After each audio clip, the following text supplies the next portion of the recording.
Bonsoir à tous, bonsoir à toutes. Nous sommes heureux de vous savoir si nombreux sur notre chaîne Aerotech TV, comme tous les jours. Nous avons le plaisir aujourd'hui dans notre studio de Bagnolet, en région parisienne, de recevoir un homme de Dieu qui n'est pas des moindres, qui n'est plus à présenter puisque c'est un homme de Dieu très médiatisé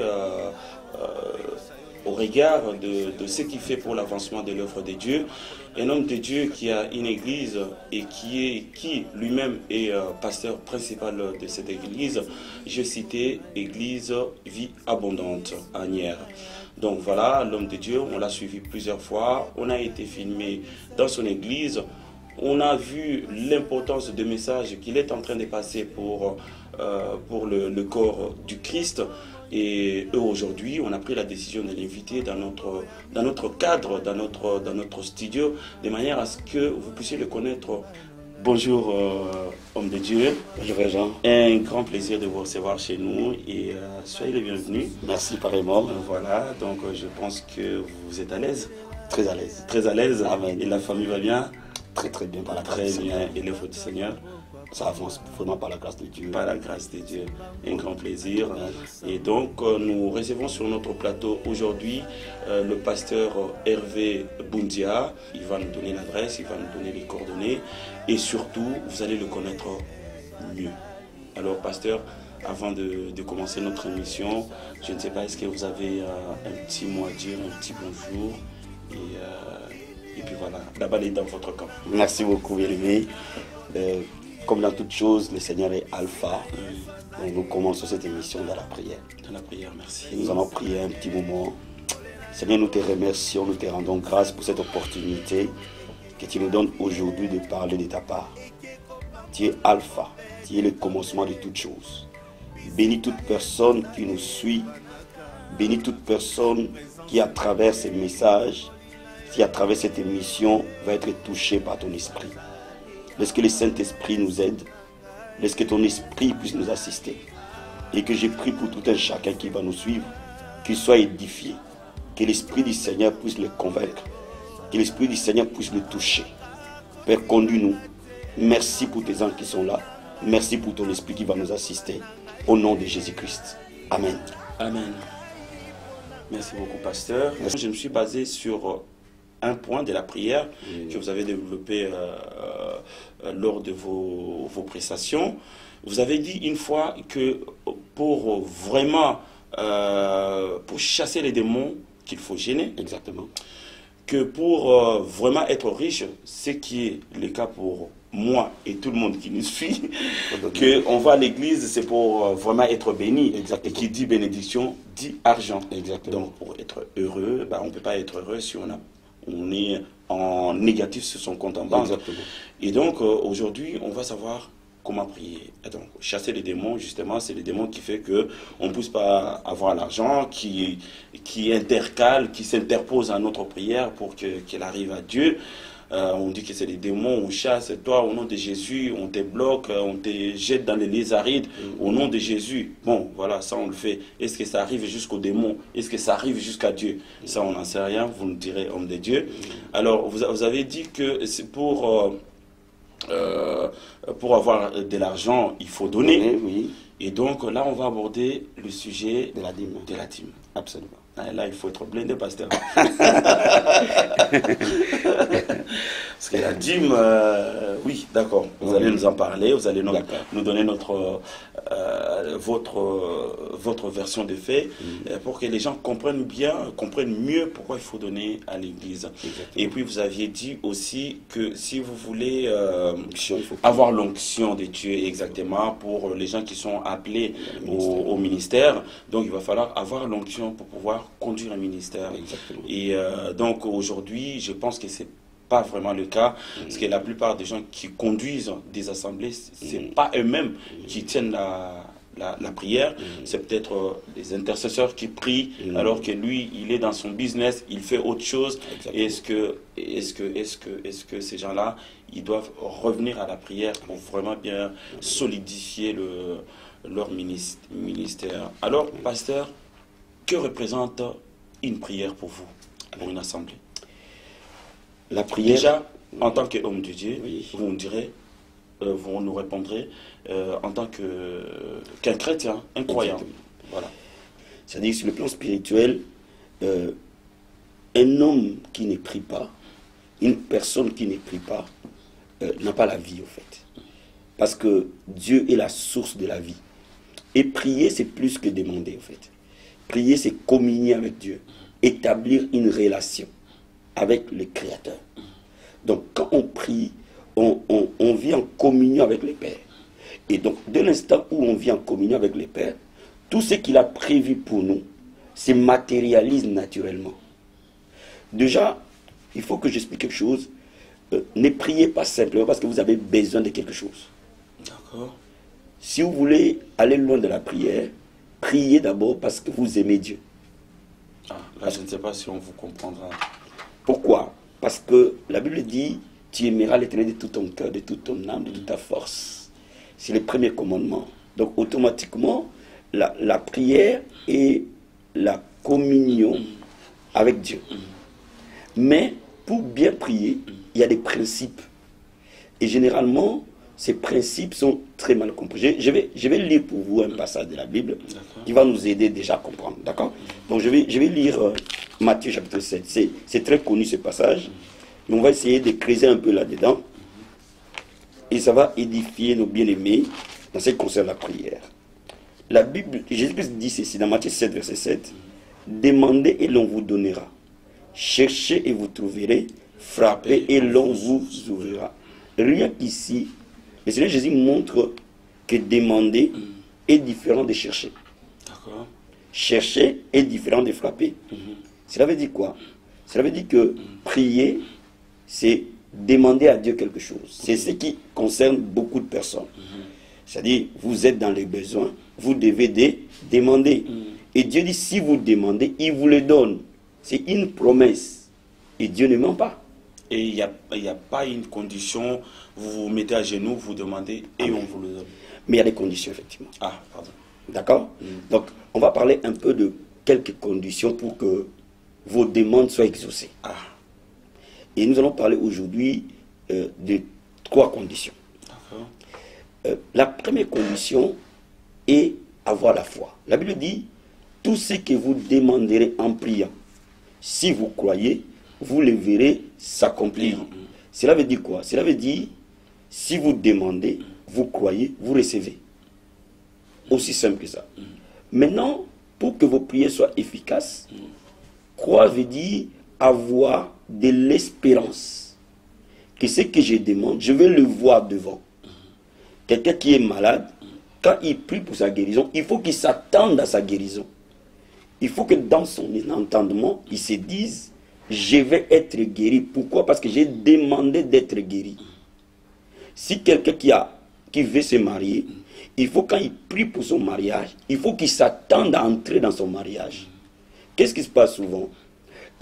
On prie beaucoup, mais parfois, on ne développe pas la foi. La personne qui prie tout à l'heure n'espère pas trop recevoir. Il voit plus aux circonstances qu'à la parole de Dieu. Donc quand nous prions, nous devons croire que nous recevons. Ça, c'est la première condition. La deuxième condition, et généralement beaucoup de chrétiens se trompent dessus, c'est prier avec précision. Regardez, Bartimée était aveugle, il était mendiant. Il avait 2 problèmes. Voilà. Mais quand Jésus lui pose la question, que veux-tu que je fasse pour toi? Bartimée pouvait demander l'aumône. Donnez-moi quelques pièces. Demander à voir. À voir, parce qu'il savait pertinemment que s'il voit, il n'a plus besoin de demander. Donc, plus votre prière sera précise, plus elle sera puissante. Je donne un exemple. Vous avez besoin de payer votre facture, ça ne sert à rien de dire au Seigneur, bénis-moi. Dites-lui tout simplement que la facture de mon logement doit être payée. pourvoir à ce que cette facture soit payée. Allez plus loin. Demandez si vous avez besoin de 1000 euros, demandez-lui 1000 euros. Dieu veut écouter nos besoins réels. Et va falloir que ça soit suivi de la foi. Exactement. Et pensez-vous que c'est facile d'avoir la foi quand on n'a jamais... parce que la plupart des gens que vous recevez dans les assemblées, c'est des gens... Peut-être que c'est un bébé spirituel. Exactement. Et qui ne sait pas ce que c'est. Bon, je pense que c'est un autre thème. La foi, c'est... On en parlera. Papa, je vous laisse continuer. D'accord. Donc, je disais, ceux qui nous suivent, qu'ils soient précis dans la prière. Plus la prière, elle est large et vague, moins elle est forte. Efficace, ouais. Si vous voulez vous marier, dites au Seigneur, je vais me marier cette année, donne-moi ce mariage. Et vous verrez, avant la fin de cette année, le mariage va arriver. Pourquoi Dieu veut qu'on lui demande des choses précises? Pour que notre témoignage soit fondé. Pour qu'il n'y ait pas l'impression que c'est un fait du hasard. Parce que Dieu veut que quand il nous donne, nous sachions que c'est lui qui nous l'a donné. Et non une circonstance hasardeuse.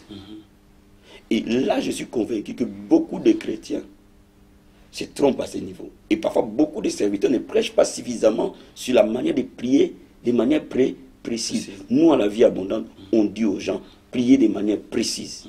Priez de manière précise, le plus précis possible. Est-ce que vous savez ce qu'il vous faut? Si vous savez ce qu'il faut, alors demandez-le de manière précise. Et il y a une dernière chose dans la prière, c'est le pardon. Le manque de pardon bloque beaucoup les prières.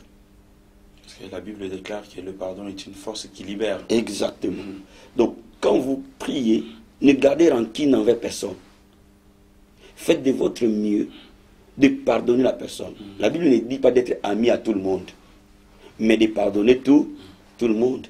Donc, il est important quand vous allez dans la prière, d'avoir un cœur libéré, en pardonnant tous ceux qui vous ont offensé, même si, après cette offense, vous vous êtes éloigné, mais vous n'avez pas gardé rancune contre quelqu'un. Et je suis convaincu que beaucoup de gens qui nous suivent ou qui vont nous suivre, leur prière est stoppée souvent, parce que parfois, ils ont une haine quelque part. De rancune, voilà, des jalousies. Ce sont des obstacles à la prière. Et quand vous priez, vous ne pouvez pas négliger ces choses. Une dernière chose que je vais vous rajouter, posez des actes. C'est-à-dire agissez. La Bible dit que tout ce que nous avons demandé, si nous croyons, nous allons le voir. Mais la foi, parfois elle est large, mais je vais résumer la foi en deux choses. La foi, c'est proclamer. La foi, c'est agir. D'accord. Quand vous avez proclamé dans la prière, Seigneur, donne-moi ce travail, ne vous limitez pas à vous asseoir, à envoyer des CV. C'est ça, agir. Tout à fait. Quand vous agissez sur ce que vous avez prié, le miracle se produit. Voyez? Donc il faut d'abord proclamer. Il faut d'abord commencer par proclamer. Donc, comme on le dit dans Jean 1:1, au commencement était la parole, la parole était avec Dieu, la parole était Dieu. La prière, c'est proclamer, déclarer les choses dont vous avez besoin pour vivre. Et quand vous connaissez ce que vous avez déclaré, après avoir prié, agissez. Ajoutez à votre prière un acte. Donc n'attendez pas que ça tombe du ciel. C'est pour cela que la dîme, quand on va en parler, et comme j'ai dit, si vous voulez devenir riche, donnez. C'est-à-dire quand vous priez pour vos finances, ne vous limitez pas à prier pour vos finances, s'aimer sur votre prière. Tout à fait. Voyez? Donc à chaque besoin, il y a un acte de foi.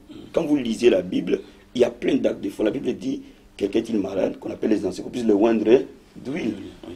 Mais vous allez s'aimer, par exemple, si je vous prends un mot, vous allez s'aimer, quand vous voulez de l'argent, s'aimer.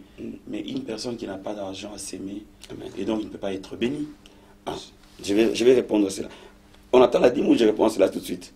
On attend la dîme. D'accord. On attend la dîme.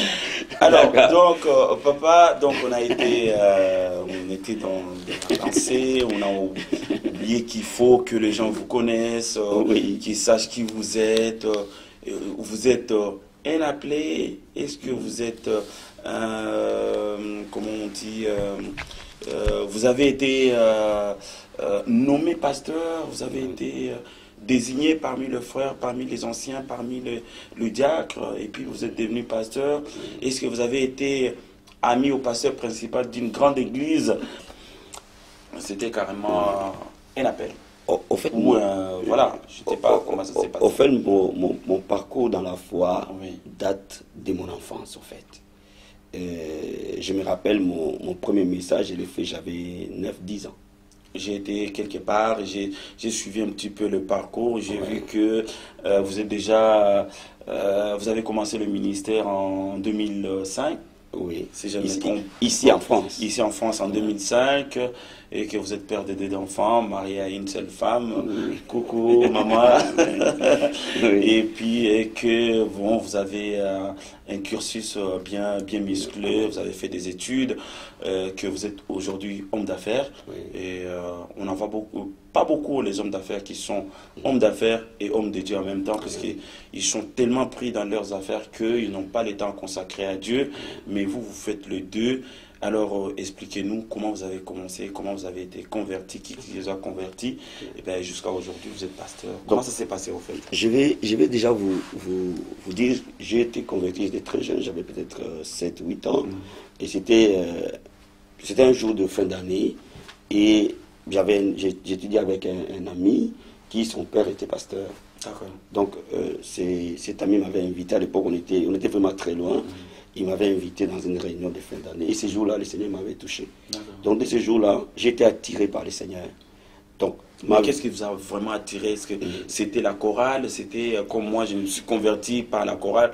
J'ai été invité dans une église. Oh, ils chantent très bien. Ben, je reviens le dimanche d'après, en écoutant la parole. Oh, mais le pasteur, il prêche bien.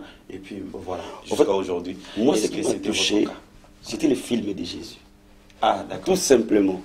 Et je pense que depuis ce temps-là, Oui.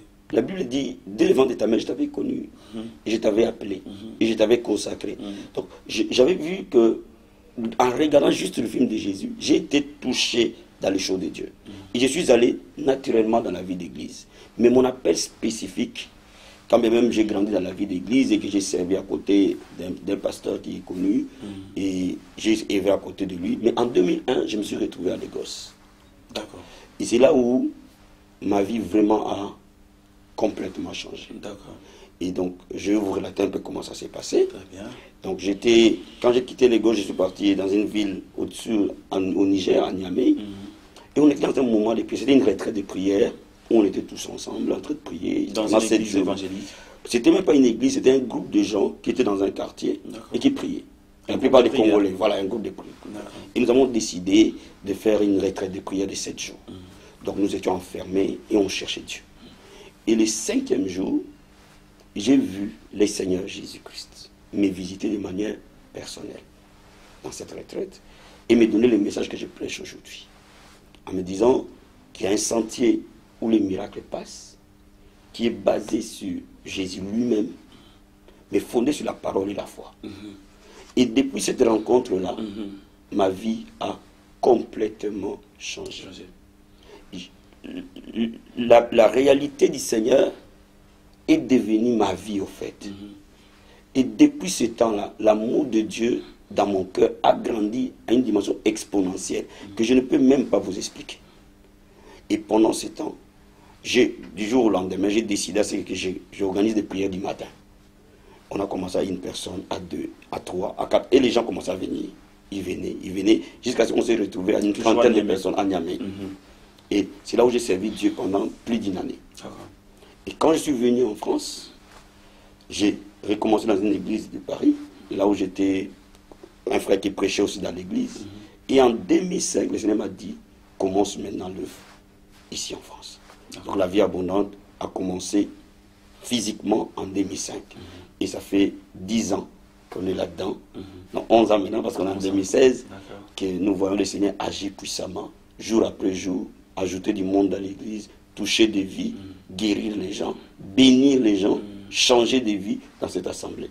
Mais au fait, mon appel est lié à la visitation divine. Ce n'est pas une personne qui m'a amené vraiment pour dire que tu deviens pasteur, mais c'est le Seigneur qui m'a appelé à cela. Donc voilà, depuis tout ce temps, nous le servons. Et nous le servons vraiment avec joie. C'est quoi une onction dans une église? Parce que l'onction, on parle plus de l'onction quand on fait référence à un homme de Dieu, on fait référence à quelqu'un qui est appelé à conduire une assemblée. Et on dit, bon, dans telle église, telle personne qui est en tête de l'assemblée a de l'onction. C'est quoi une onction en fait? Beaucoup de gens confondent tomber à l'église et l'onction. L'onction, à la base, elle est une capacité surnaturelle que Dieu donne à quelqu'un pour accomplir la tâche qu'il lui demande. D'accord. Donc, si Dieu vous appelle... Au fait, c'est une force divine. Voilà. C'est une capacité divine que Dieu donne à quelqu'un afin de le rendre capable d'accomplir la mission qu'il lui a confiée. D'accord. Cela veut dire que si Dieu vous appelle comme pasteur, il vous donne une onction de berger. D'accord. Si vous appelle homme d'affaires, il vous donne une onction des affaires. Ok. Si vous appelle chantre, il vous donne une onction pour être chantre. Ah donc l'onction, on n'en parle pas seulement aux conducteurs des assemblées. Non. Non, ça peut être dans tous les domaines d'activité. C'est-à-dire l'onction concerne toute activité que Dieu confie à quelqu'un. Il lui donne cette capacité pour l'accomplir. D'accord. C'est ça ce qu'on appelle l'onction du Seigneur. Donc, pour que vous soyez roi, vous devez être roi pour être roi. D'accord. Pour que vous soyez sacrificateur, vous devrez être roi pour être ça, sacrificateur. C'est cette capacité surnaturelle que Dieu confie à quelqu'un pour accomplir une tâche. Maintenant, dans le cadre de l'Église, si par exemple, Dieu veut susciter un berger, il va le oindre avec cette capacité d'être berger. Automatiquement, il n'a plus le cœur normal. Il devient divin. Okay. Si Dieu appelle quelqu'un à chanter pour lui, quand il chante, vous verrez la différence entre quelqu'un d'autre qui chante à côté. Pourquoi? Parce que sa façon de chanter est divine. Pourquoi? Parce qu'au-delà de la capacité naturelle, il y a la main du Seigneur dans la vie de cette personne. Maintenant... Et donc cette personne devient différente des autres personnes? Automatiquement. D'accord. Automatiquement. Donc, ce qui arrive que vous, les autres, ne peuvent pas être insensibles à cela. Tous ceux qui sont autour de vous verront une différence sur la personne que Dieu a oint. Pourquoi? Parce que c'est la force de Dieu qui agit en lui. Et c'est pour cela que quand quelqu'un est oint, automatiquement, il est élevé au-dessus de ses compagnons. Alors, est-ce que l'onction s'entretient?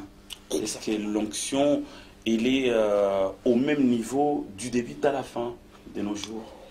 En fait, quand Dieu vous oint au départ, et quand vous regardez bien la Bible, dans la marche des disciples, avant la Pentecôte, la Bible dit, le Seigneur a soufflé sur eux et dit, recevez le Saint-Esprit. Mais après la Pentecôte, un mouvement de l'Esprit est arrivé. Et les langues de feu étaient sur eux et commençaient à prier en langue. Mais après encore, un moment quand ils priaient, la Bible dit la maison où ils étaient secouée. C'est-à-dire que l'onction passe d'un niveau vers un autre. Selon que tu grandis dans la vision que Dieu te donne. Parce que le Dieu que nous servons nous amène de gloire en gloire. Et à chaque niveau de gloire, il y a une onction qui correspond à cela. Je donne un exemple. Si au départ, vous commencez une église à 10 personnes, l'onction sera proportionnelle à ces 10 personnes. Mais quand Dieu vous amène à 100 personnes, l'onction sera proportionnelle à 100 personnes. Et donc, c'est Dieu qui augmente l'onction qu'il y avait en vous. D'accord, très bien. Maintenant, cela est lié à plusieurs facteurs. Déjà, votre obéissance à votre appel. L'obéissance, vous y êtes déjà, vous fonctionnez déjà en tant que berger, donc vous avez obéi. Alors, je peux vous dire quelque chose. On voit par exemple aujourd'hui des pasteurs devenir politiciens. La question que je leur pose, est-ce que Dieu vous a appelé pasteur ou il vous a appelé politicien?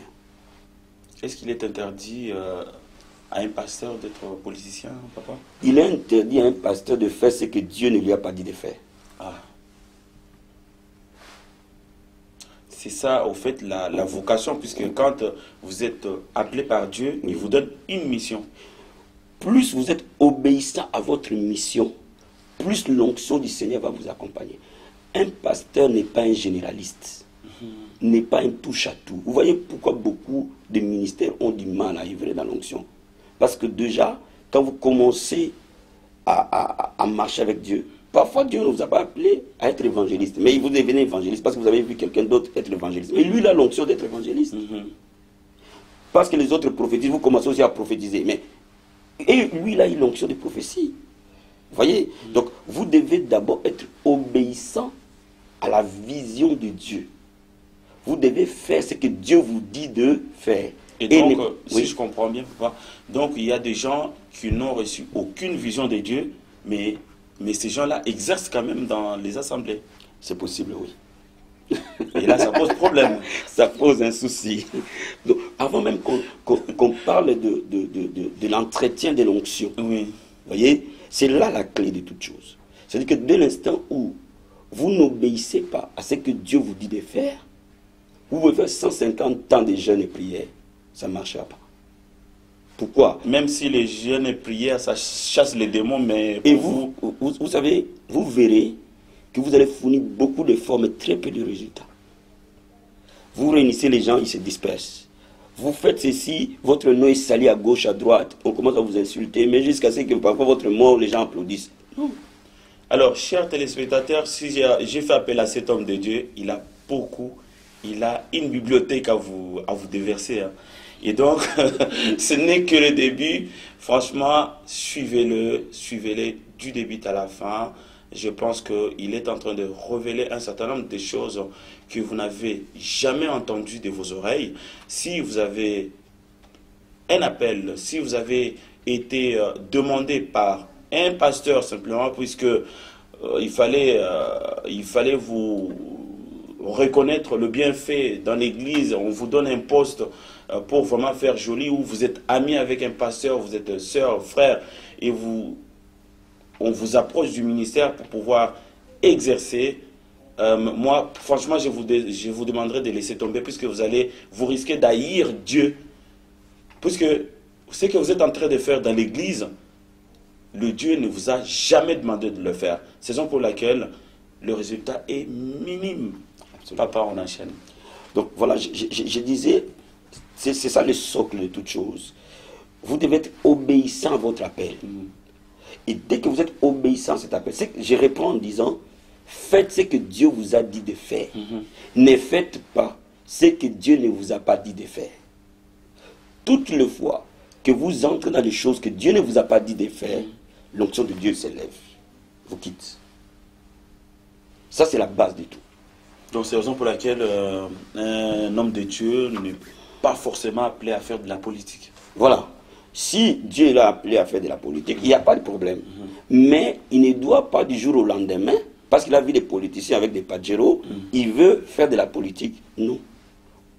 Vous devez être appelé à faire quelque chose pour que l'onction de Dieu vous accompagne. C'est la base de l'onction. Le deuxième élément de l'onction, c'est la communion avec Dieu. Et c'est là où la prière joue. Plus vous priez, plus vous passez du temps dans la prière, plus l'Esprit de Dieu travaille en vous. Automatiquement, tout ce que vous faites en l'empreinte de Dieu. Ça, c'est la deuxième chose qui est essentielle à l'onction. La troisième chose qui est aussi essentielle à l'onction, c'est la connaissance de la parole. De la parole de Dieu. Moins vous connaissez la parole de Dieu, moins vous allez œuvrer dans des niveaux d'onction élevés. Et malheureusement, aujourd'hui, qu'est-ce qu'on voit? Quelqu'un fait tomber 3-4 personnes, du jour au lendemain, il fait son église. Mais vous allez voir que dans la durée, cette église posera des problèmes. Parce qu'il n'a pas appris, il n'a pas l'onction nécessaire pour canaliser les gens, pour les conduire. Vous voyez? Donc il est important que malgré qu'on a prêcher l'appel, malgré qu'on connaît son appel, malgré qu'on prie, mais il faut accumuler les connaissances. Et dans la Bible, il y a plusieurs manières d'accumuler les connaissances. Premièrement, en étudiant la parole de Dieu. Deuxièmement, en accompagnant quelqu'un d'autre qui a été appelé. D'accord. Vous êtes en train d'apprendre. Les Pierre ont appris à côté de Jésus, les Timothée ont appris à côté de Paul, les Élisée ont appris à côté d'Élie. Et c'est comme ça que vous êtes préparés pour que demain, quand votre temps va arriver, vous entrez dans l'exercice de ce à quoi Dieu vous a appelé. Vous, fidèles qui exercez dans les ministères, dans les assemblées, vous avez compris que lorsque vous n'êtes pas appelé pour une tâche, ben, autant n'est pas y aller, puisque ça ne sert à rien, les résultats seront quasiment nuls. Donc voilà, nous allons passer au deuxième point de notre soirée, puisqu'il y a 3 points à développer. Donc il y a l'onction, il y a la dîme, et puis il y a la bénédiction, je crois, on a parlé, voilà, justement. Et donc nous allons passer au deuxième point, qui est la dîme. D'accord. Et pourquoi une dîme dans une église? Parce qu'aujourd'hui, tout le monde condamne à tour de rôle, en lisant la Bible dans les anciennes Écritures, en disant que la dîme, c'était une coutume juive qui n'est plus d'actualité, qui n'est plus... Et donc, le temps est révolu où les gens peuvent faire des donations, mais... qui ne serait pas comparable à une dîme qu'on donnait dans les temps, puisque bon, c'était leur coutume, c'était pas divin, c'était pas... Voilà. Et qu'est-ce que vous en pensez, homme de Dieu?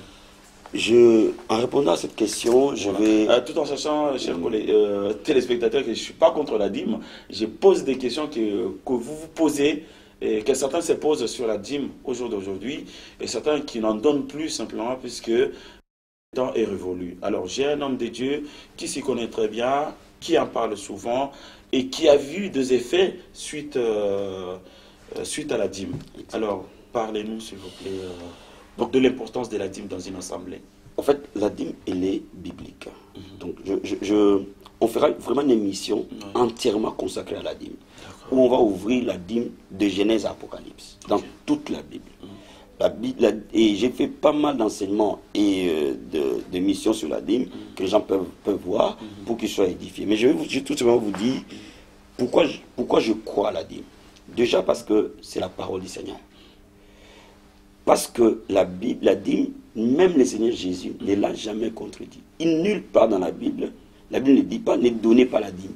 Et donc là, vous êtes dans le Nouveau Testament. Dans le Nouveau Testament. Parce que la plupart des cas, je prêche la dîme dans le Nouveau Testament. Oui, justement, parce que la plupart des gens font allusion à l'Ancien Testament. Exactement. Donc, dans une prochaine émission, je reviendrai sur ça, où on va parler de la dîme qui est dans le Nouveau Testament. D'accord. Comme ça, pour qu'on voit que la dîme est totalement d'actualité. Ok. Et j'ai expérimenté depuis 10 ans que je suis pasteur, parce que je donne moi-même ma dîme, parce que j'ai une activité à côté, donc je donne ma dîme. Mais j'ai vu aussi dans mon assemblée des gens être profondément bénis. Et jusqu'à aujourd'hui, pas une personne, pas deux. En tout cas, tout celui qui est obéissant à la dîme voit ses finances prospérer de manière exponentielle, je parle. Okay. C'est-à-dire pas de prospérité d'à peu près. Dieu veut enrichir son Église.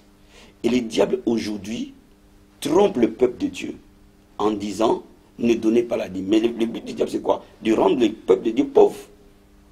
Parce que la dîme, on ne la donne pas au pasteur. On la donne à la maison du trésor. La maison du trésor, ce n'est pas le pasteur. La maison du trésor, c'est la structure qui permet que la maison de Dieu soit bâtie et que les âmes soient sauvées. D'accord. Donc, c'est pour cela que nous, dans notre assemblée, si je vais visiter un membre de notre assemblée, il ne me donne pas sa dîme chez lui.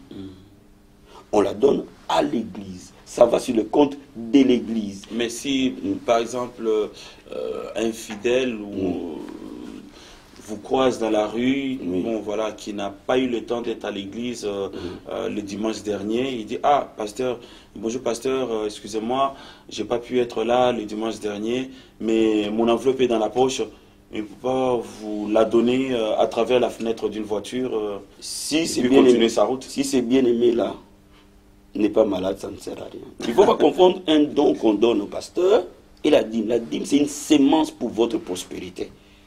Vous devez respecter les principes de la dîme. La Bible dit, amenez vos dîmes et vos offrandes dans la maison du trésor. Ça ne peut se donner que dans la maison du trésor, que là. Et il y a une façon de donner la dîme. Vous la donnez à l'autorité la plus grande et il parle sur votre dîme. Après, donc on ne peut pas ramener sa dîme et mettre dans un panier, ça n'a non. Même si c'est marqué sur l'enveloppe, dîme moins tel. Non. Il faut remettre l'enveloppe en main propre. C'est ce que la Bible dit. La Bible dit, quand vous entrez dans la terre promise, vous apporterez la dîme. Vous l'amènerez devant les souverains sacrificateurs qui a reçu l'onction. Ça veut dire que, pas les sacrificateurs. Aujourd'hui, je peux dire que c'est l'un des principes divins qui n'est pas respecté. Qui est bafoué, en fait. Au fait, il y a beaucoup d'erreurs dans les choses de Dieu. La Bible dit, vous l'amènerez devant les souverains sacrificateurs. Je donne un exemple. Dans nos églises, il y a des pasteurs principaux et il y a d'autres pasteurs. Tant que le pasteur principal est là, aucun autre pasteur n'a le droit de prier sur la dîme. Il faut absolument l'autorité la plus grande parle sur votre dîme et bénisse la dîme afin de le donner au trésor. Ça, c'est déjà très important. Alors, chers téléspectateurs, ne vous posez pas la question de savoir pourquoi vous n'êtes pas béni à travers votre dîme. Si vous avez l'habitude de la prendre et la jeter comme un Kleenex dans un panier, vous êtes complètement en contradiction avec la parole de Dieu, selon la parole de l'homme de Dieu ici présent. Il y a pas mal de choses que je vois parfois dans les églises qui me font pitié. Et c'est tout à fait normal que parfois les enfants de Dieu ont donné leur dîme, mais après ils commencent à dire non, mais moi je ne vois rien. Comment ça se fait tous les mois. Je vais vous donner juste un exemple. Qu'est-ce qui se passe parfois, mais je donne mon argent, il ne revient jamais. J'ai dit aux gens, vous donnez votre dîme, vous ne voyez pas de résultats, ne donnez plus. Mais je sais que tout le monde donne. Dans notre assemblée, les gens donnent la dîme. Parce qu'ils ont vu le résultat de la dîme. Vous voyez? Mais il y a une façon de la donner. Je vais vous donner juste un exemple. Quand vous arrivez dans certaines assemblées, les gens donnent leur dîme, les offrandes. Et parfois, vous allez voir la personne qui préside les cultes et dit, frère Intel, sœur X, venez prier pour les dîmes et les offrandes. Mais ça ne se fait pas. Ça ne peut pas se faire. Et pourtant, le pasteur que Dieu a appelé est là. C'est anti-biblique. Même pour les offrandes, quelqu'un d'autre ne peut pas prier. C'est le sacerdoce du souverain sacrificateur. Il y a des domaines qui lui sont réservés. Il y a des choses qui étaient consacrées à Aaron, pas à ses fils. Vous voyez? Et c'est pour ça qu'il faut bien comprendre la parole de Dieu. La dîme, seul le souverain, c'est-à-dire l'autorité la plus grande dans un lieu qui bénit la dîme. Parce que la Bible dit c'est la bénédiction de l'Éternel qui enrichit. Donc si déjà à la base, la dîme est mal donnée, ne vous attendez pas au résultat. Donc, vous voyez déjà le vrai problème. C'est pour ça que je vous dis, quand on veut parler de la dîme, je veux qu'on fasse une bonne émission où on va ouvrir la parole de Dieu de début jusqu'à la fin. Donc à ce moment-là, c'est une question qu'on met en suspens et donc elle sera développée dans notre prochaine émission. Avec plaisir. Alors papa, qu'est-ce qu'il faut faire pour être riche dans une église? Amen. On nous dit, bon, donner, il vous sera donné, voilà, apporter dans la maison du trésor vos dîmes et offrandes, vous serez... Alors, mais au jour d'aujourd'hui, je peux dire que l'église de Dieu est pauvre. Ça, je le dis en connaissance des causes. Si vous êtes berger d'une grande église, vous savez très bien qu'aujourd'hui, toutes les requêtes dans une église tournent autour de bénédiction. Quand on parle de bénédiction, on fait directement référence à l'argent. Alors, qu'est-ce qu'il faut que les gens fassent pour être bénis? À la hauteur de fidèles des églises américaines. Amen. La Bible dit, donnez et il vous sera donné. Comme je l'ai dit dans un des messages, si vous voulez prospérer, il faut donner. Ça, c'est le socle. Ça, c'est la base. Ça veut dire que celui qui veut prospérer doit être celui qui a l'esprit de libéralité. Celui qui donne à l'avancement de l'œuvre de Dieu. Mais, il y a quelques conditions à remplir. Est-ce que là où vous donnez est une bonne terre? Ok. Ok. Parce que si vous allez s'aimer sur du caillou, ne pensez pas à récolter. Et comment reconnaître déjà que l'église où vous priez est une bonne terre où vous devez s'aimer? Ça, un fidèle ne peut pas le savoir. C'est pour cela que je suis là. Quand vous donnez dans une église, l'église d'abord doit être l'œuvre du Seigneur. Pas quelqu'un qui se lève du jour au lendemain, il bâtit son église. Vous allez déplier votre argent et vous allez mettre votre argent partout dans cette église, rien n'arrivera dans votre vie. Et comment je fais moi pour savoir que l'église dans laquelle je prie est la meilleure? On ne parle même pas des termes de meilleur. On parle d'être appelé par Dieu. Parce que toutes les églises créées par Dieu sont meilleures. D'accord. Mais il y a une différence entre une église bâtie par le Seigneur et une église que l'homme bâtit. Donc, dont l'homme de Dieu, conducteur, a été établi par Dieu. Exactement. Parce que si l'homme de Dieu est établi par Dieu, cette bergerie-là, les brebis qui s'y trouvent vont fleurir. C'est la première chose. La deuxième chose, votre église doit être une église de prière.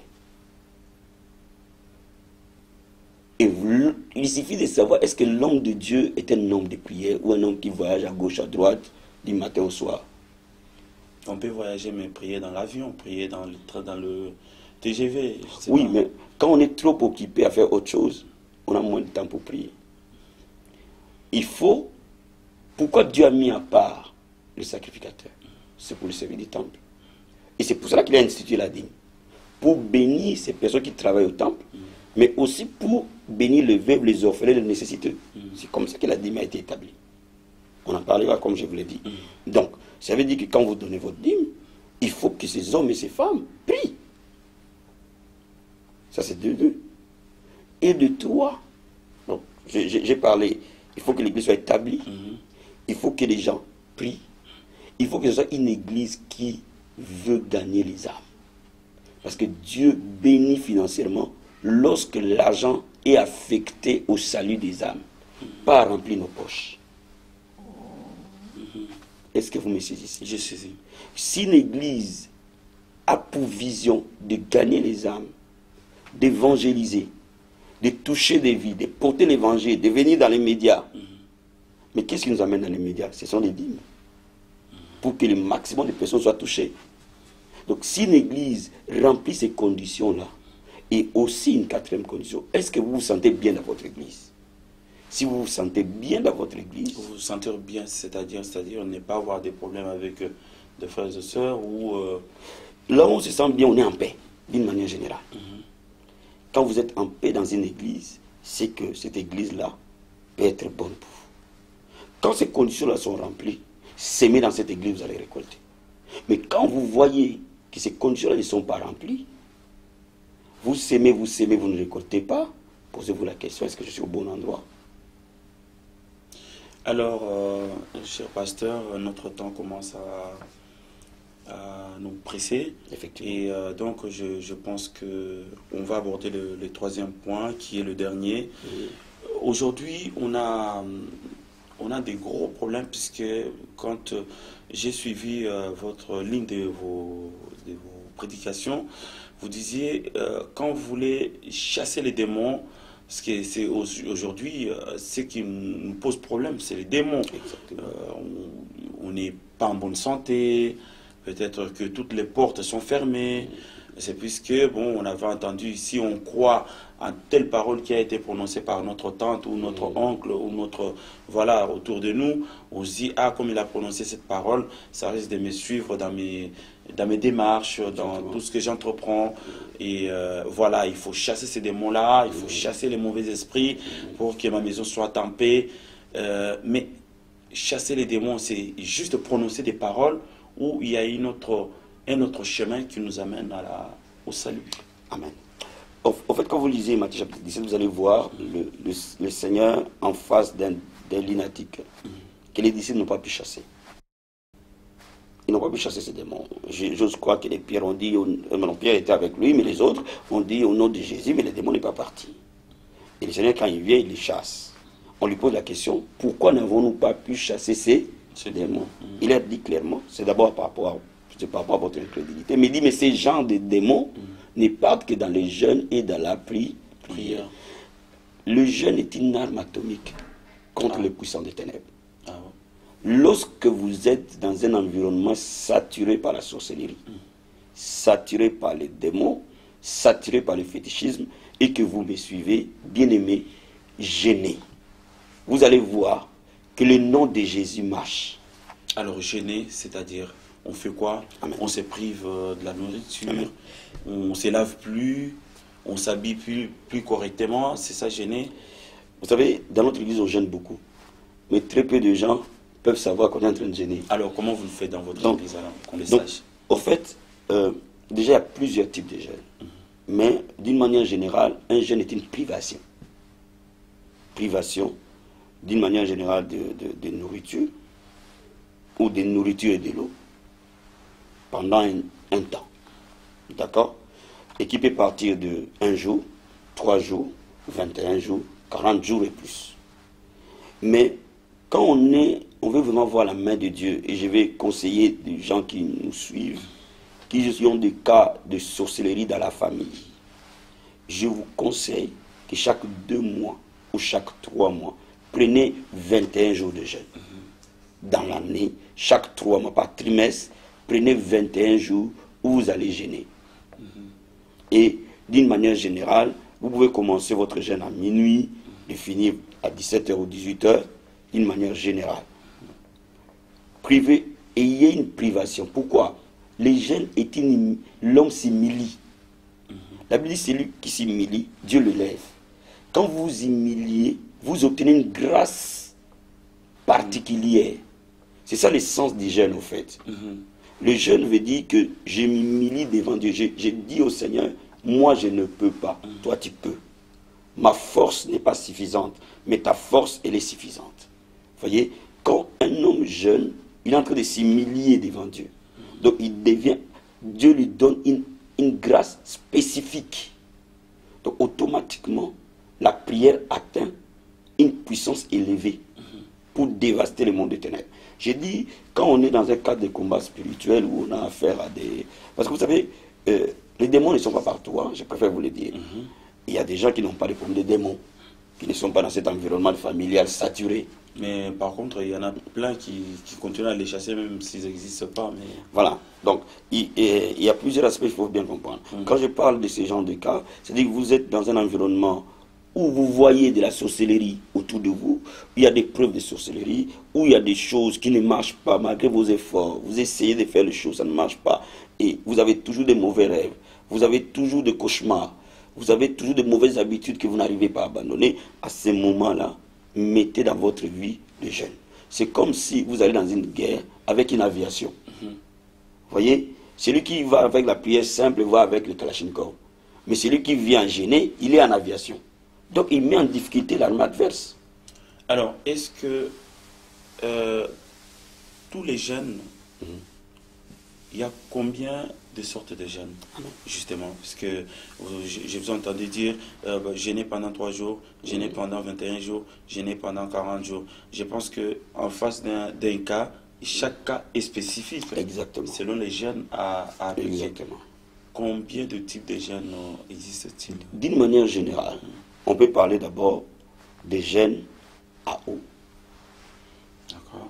C'est-à-dire c'est un jeûne où vous ne mangez pas, mais vous buvez. C'est le jeûne que Jésus-Christ a fait. Je ne parle pas en termes de durée, je parle en termes de typologie.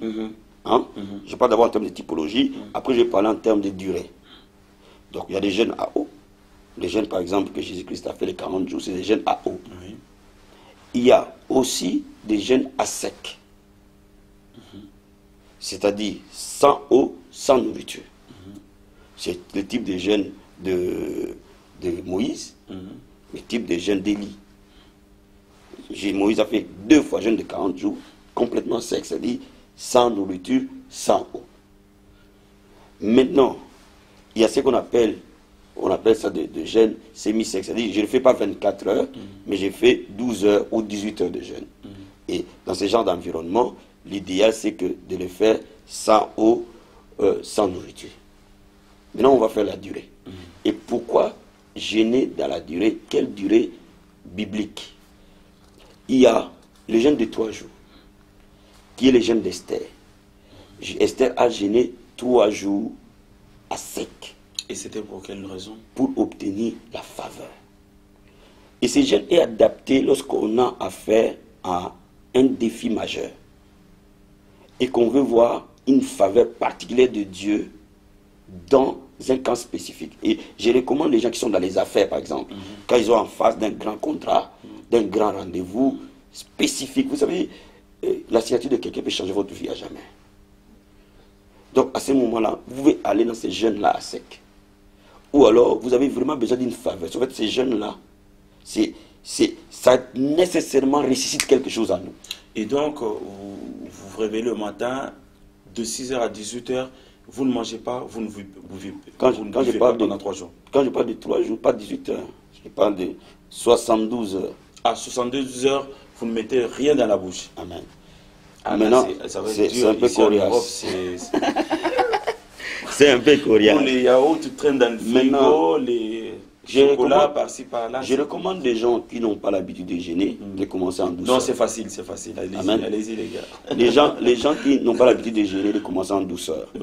De commencer par exemple 3 jours, ils s'arrêtent à 15 heures. C'est 12 heures de jeûne. Ils s'arrêtent à 17h, 18h, c'est bon. Vous n'allez pas mourir à cause de ça, ça c'est sûr. Vous arrêtez, vous mangez pour 2 jours, parce qu'il y en a il a arrêté de jeûner, mais il récupère. On en parlera comment casser un jeûne. Voilà. Déjà, le jeûne de 3 jours, d'une manière générale, vous donne la grâce, une faveur. Il y a aussi le jeûne de 21 jours, qu'on appelle le jeûne de deuil. C'est le jeûne spécifique de Daniel. Et ce jeûne-là est très très puissant dans les combats spirituels. Ce jeûne-là, c'est lorsque je vois rien n'avance dans ma vie et je veux que les choses changent inévitablement. Là, vous partez pour 21 jours. 21 jours. Vous devez être décidé de changer les choses. Mais le 21 jours, vous arrêtez le soir ou Non, vous arrêtez le soir. Ah oui, d'accord. Parce que je précise bien, le jeûne à sec, sans autorisation du Seigneur, ne peut pas dépasser 3 jours. Ah ok. Je dis bien. Et un jour, je vous enseignerai sur ces inconvénients. Et je pourrais bien le dire que le jeûne à sec ne dépassait pas 3 jours. À moins que le Seigneur vous le demande spécifiquement. Maintenant, les autres jeûnes, vous pouvez aller plus loin. Le jeûne de 21 jours, c'est un jeûne très très puissant. Très très puissant pour changer les situations. Mais maintenant, je conseille aux gens, à ces jeûnes-là, vous commencez par exemple à minuit, vous terminez à 17h. Pendant 20 de 17h à minuit, vous mangez, vous faites ce que vous voulez. Et après, vous reprenez encore jusqu'à 17h. D'accord? Vous voyez, si vous faites plusieurs jeûnes dans une année, vous pouvez même vous arrêter à 15h. D'accord? Mais il faut être décidé que votre situation doit changer. C'est les jeûnes de deuil. Il y a aussi les jeûnes qu'on appelle de 40 jours. Ces jeûnes-là spécifiques aux hommes de Dieu. Pour accéder à une onction élevée. Et vous devez jeûner plus que le membre. Inévitablement. 40 jours. Et c'est un jeûne idéal pour les hommes de Dieu qui peut me suivre maintenant. Et en disant, quand vous regardez tous les hommes de Dieu puissants passer par les jeûnes de 40 jours, vous comptez Moïse, vous prenez Élie, vous prenez Jésus. Ce sont des hommes de Dieu établis, puissants. Ils ont passé par les jeûnes de 40 jours. Donc le jeûne de 40 jours, c'est un jeûne idéal pour être un leader spirituel. Donc, maintenant, qu'est-ce que sur le plan pratique on peut faire? Je recommande les gens sur le plan pratique, par semaine, de prendre un jour de jeûne déjà. Mettez de côté un jour par semaine. Et vous n'allez pas les sentir. Si vous jeûnez un jour par semaine, ça fait 4 jours par mois. Et si vous multipliez par 12, dans une année, vous êtes déjà autour de 50 jours de jeûne. Et vous avez accompli le quota. Ah, mais c'est pas compliqué. C'est simple. En fait, le vrai problème sur le chrétien, c'est quoi? Moi, je pensais que, bon, quand on dit 40 jours, allez, on commence à compter 40 jours dès le 1er janvier. Et puis, 40 jours, franchement, c'est vrai, c'est ce que j'entends. on travaille dans des endroits où il y a des machines à café, des sucreries à gauche, les collègues qui mangent à gauche, à droite dans le bureau, et c'est très compliqué. C'est vrai que quand on est appelé à exercer un ministère, donc on est obligé de le faire, comme le pasteur vient de le dire, que pour être efficace dans son ministère, on doit gêner, on doit passer par ces jeunes-là de l'Élysée, de Jésus, pour vraiment voir la main de Dieu s'exercer sur votre vie. Et effectivement sur votre ministère. Et je vais revenir pour le commun, les enfants de Dieu, parce que la plupart, ce n'est pas seulement les hommes de Dieu, les enfants de Dieu qui nous suivent, qui se disent, j'ai besoin d'avoir une année bonne comme 2016, que dois-je faire? Si vous me suivez, je vais vous donner juste un secret. Prenez un jour dans la semaine, que vous mettez à part pour Dieu, le jour où vous ne bougez pas beaucoup, mettez-les dans les jeûnes et dans la prière. Ces jours-là, mettez-les à part. Mais respectez ces jours où vous restez dans la prière et vous commencez à jeûner de minuit jusqu'à 18 heures. Et vous allez voir que vous serez aussi efficace en Dieu tout au long de l'année que celui qui a jeûné 10 jours ou 21 jours qui ne gêne plus. Vous voyez, le chose de Dieu, c'est la continuité qui compte. Quelqu'un qui gêne d'un coup, quand il a un problème, ne gêne plus jamais, si c'est le cas de plusieurs personnes dans la foi, n'aura pas les effets escomptés dans la durée. Mais celui qui gêne régulièrement, il verra toujours l'onction de Dieu sur lui, la grâce de Dieu sur lui, constamment, sans effort. Donc je demande par exemple aux membres de l'église de prendre un jour de jeûne par semaine. Et ils verront que la main de Dieu sera dans leur vie. Alors que diriez-vous, pasteur? Bon, on ne vit pas dans la même situation. Pour les frères et sœurs qui sont à Kinshasa, par exemple, en Afrique en général, et qui, en se levant le matin, il n'y a rien dans le frigo, il n'y a rien à manger, et paf, ils déclenchent une journée de jeûne. Est-ce que cette façon de faire a de résultats escomptés, comme vous l'avez dit tout à l'heure? Le jeûne est un acte de foi. Il ne faut pas faire un jeûne parce que tu n'as rien à manger de Dieu. Cela veut dire quoi? Le jeûne n'a son sens que lorsque j'ai à manger, mais je ne mange pas. Parce que je vais me consacrer à Dieu. Et c'est à ce moment-là que le jeûne est une des grandes disciplines de la foi chrétienne, que beaucoup ont oublié. Et voilà pourquoi. C'est ce qui explique que le christianisme aujourd'hui n'est plus puissant. Parce que beaucoup d'enfants de Dieu ont oublié cette discipline. Mais le jeûne te guérit. Le jeûne te délivre. Le jeûne te rajeunit. Le jeûne te fait prospérer. Le jeûne te fait abandonner de mauvaises habitudes. Non, mais quand on est en train de jeûner, la Bible dit que c'est un jour agréable à l'Éternel. Ça veut dire que quand tu es en train de jeûner, Dieu est content. Oh. Dieu il est content, mais dans l'entretemps, la personne souffre.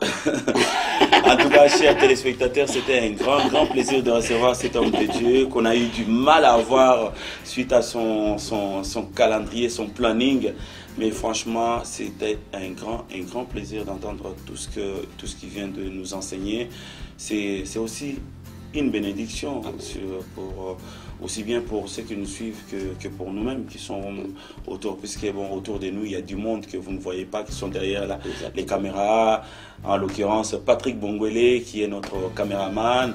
Nous avons frère William, qui est l'un des membres de votre église Vie Abondante. Amen. Et puis maman pasteur qui est là aussi. Amen. Coucou maman. Amen. Et vraiment c'était un très grand plaisir.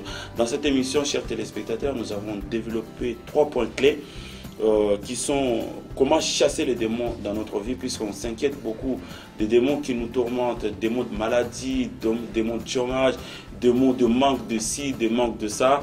Et maintenant que le pasteur a parlé, vous savez comment faire face à tous ces obstacles qui nous font souffrir dans notre vie. Et donc le pasteur a dit, pour chasser les démons, il faut gêner. Il faut gêner. Et vous avez été avec nous, donc en suivant tout ce qu'il a dit sur le jeûne, en termes de typologie, en termes de durée, il a expliqué quel type de jeûne il faut prendre pour quel problème et en quel moment. Et donc aujourd'hui vous êtes armés, vous êtes armés. Et donc on a développé un sujet qu'on aura à débattre dans nos prochaines émissions. qui est la dîme. Aujourd'hui, ça fait débat. Nos téléspectateurs, merci beaucoup de nous adresser avant de partir. Encore merci beaucoup, frère Jean. Et je voudrais parler un peu rapidement de notre croisade qui commence le 26 février. Donc, tout ce qu'on a dit ici, nous les vivons dans la vie abondante. Nous voyons les démons sont chassés, nous voyons les gens sont guéris, nous voyons les gens être bénis. Donc, le 26 février, le 27 février, le 28 février, venez expérimenter la puissance de Dieu dans votre vie. Et soyez nombreux, nous sommes à Agnières-sur-Seine, sur 198 avenue des Grésillons, à Agnières-sur-Seine. Et ceux qui sont dans les 92, nos affiches sont presque partout. Et si vous êtes en dehors de 92, suivez-nous à 198 avenue des Grésillons, à Agnières-sur-Seine. Et le 26, nous serons là. Le 27, nous serons là. Le 28, pendant ce moment de croisade. Et je pense que vous serez là. Amen. Pendant ce moment de visitation. Alléluia. Donc voilà ce qui est plus important. Et je vais prier pour vous. Vous qui nous suivez ce soir. Et ou ce matin ou cette journée. Selon lequel là où vous vous trouvez. J'ai prié pour vous. Si vous êtes malade, posez juste votre main là où vous avez mal. Et si vous avez vraiment besoin d'une visitation du Seigneur, mettez votre main droite dans votre cœur. Quels que soient les besoins, le Seigneur est omniscient, il est omniprésent, il vous touchera. Seigneur, je prie au nom de Jésus-Christ de Nazareth, que toute personne qui nous suit reçoive sa guérison dans le nom de Jésus-Christ. Je commande à toute maladie de les libérer. Je commande à toute infirmité de les quitter. J'ordonne à tout démon, toute puissance des ténèbres, de tomber au nom de Jésus-Christ de Nazareth. Je prie que sa situation change. Et que Seigneur, ceux qui ne te connaissent pas, qui nous ont suivis, entrent dans leur cœur. Et qu'ils soient sauvés, Père. Donne à chacun de nous la vie éternelle. Le salut au nom de Jésus-Christ.